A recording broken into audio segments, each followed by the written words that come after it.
been a problem right from the start. We don't have anyone at the moment who's been point blank refused insurance payouts for the damage caused to their properties. But everyone will have been affected in some way or another, either through inconvenience or through losing their excess. And what's really frustrating is both the government basically closing down on this issue and denying any responsibility for any of it, and also the level of secrecy around the way in which the bomb was disposed. After I was contacted by several former bomb disposal experts who cast a question over the means of disposal and whether it could have been done in a less damaging way. And it's not the wealthiest of areas. Potentially, the added cost for residents living in those homes will be a concern, even if money to reimburse them for what they've had to shell out is repaid. Yes, I think if most of us ever thought about the possibility that our houses might be damaged, or we might be evacuated for a period of time because of the discovery of a World War II bomb nearby, then we wouldn't expect to have to shoulder those costs ourselves. And in the initial response I got from the Defence Secretary, Ben Wallace, he made quite clear that it was the Home Office who were responsible for these operations and for any liability. Since when the Home Secretary, Priti Patel, has just tried to wash her hands of this issue and is denying any responsibility on her department's part. At the same time of that, it's been really difficult for me to get any details of the operation that was undertaken to dispose of the bomb, the explosion, which many of people in Exeter will remember.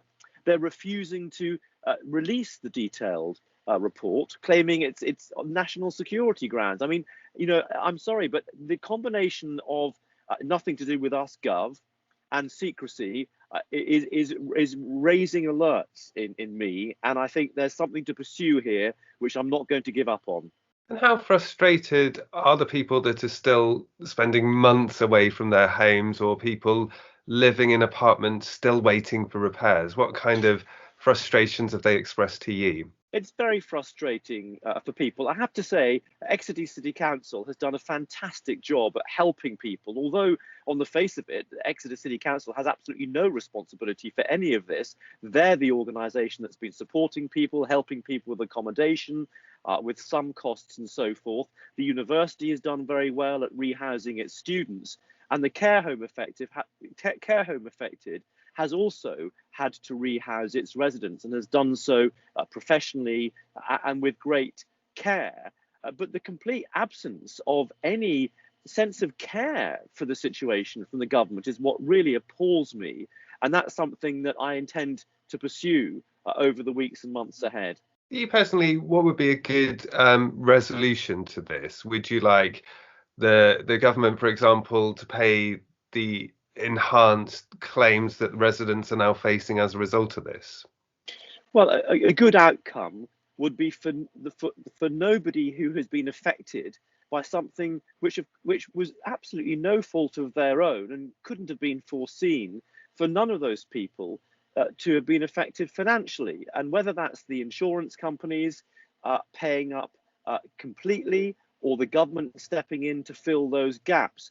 But I also want the government to look at how this bomb was disposed of, because there are many World War II bombs still underground in this country.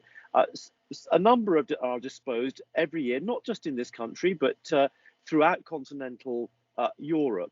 And they very rarely, if ever, cause this amount of damage. So I think there still are question marks about how the operation was conducted.